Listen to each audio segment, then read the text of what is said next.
আমি হলাম সাপুরি বাজা, আমি ঠান্ডা ধরে হয়ে যাবো এই দুনিয়ার রাজা। মেরা সাকার। আমি হলাম সাপুরির পাচা। আমার দাদাই বলতো 100 বছরের সাপে বিষ খাইয়ে নাকি অমর হওয়া যেত, কিন্তু না, এটা হতে পারে না। এখন বাইরে থেকে শানটা, সেই শানটা ধরে আমি অনেক বড় লোক হয়ে যাব। সৌদি আরবে পাওয়া যায় অনেক শানটা, কারণ ওখানে আছে অনেক হাজি। আমাদের বাংলাদেশে এক বলদে শানটা খাইছে, ও হালাই কি আদহ পাজি। অনেক হাসছি, এখন আমি একটু বসিনি।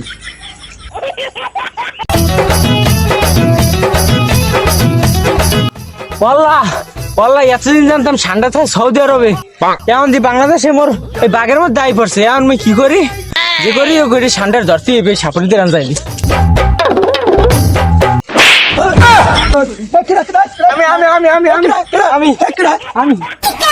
আপনি একজন ভালো মানুষ, কারণ আপনি একজন সাপুরি।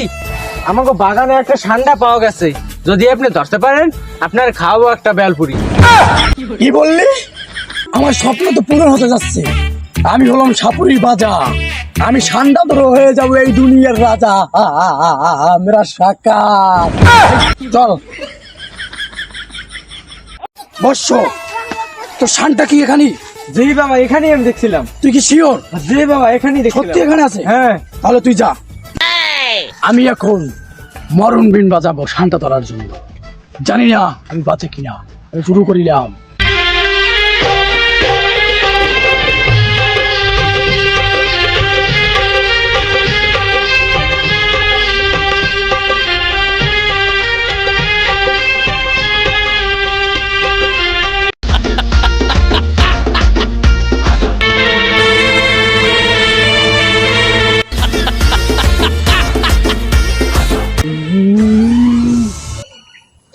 আমি ঠান্ডা পেয়ে গেছি, পেয়ে গেছি।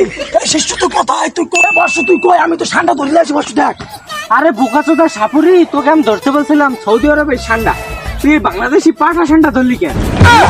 বাংলাদেশি পাটা ঠান্ডা? হ্যাঁ, আমি তো ভাবছিলাম সৌদি আরবের ঠান্ডা।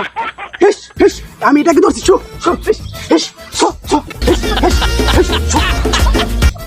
আমি চাইছিলাম শানটা ধরে বিশ্বের ভিতরে বড় লোক হয়ে যাব, কিন্তু দেখি না, সেটা আর হলো না।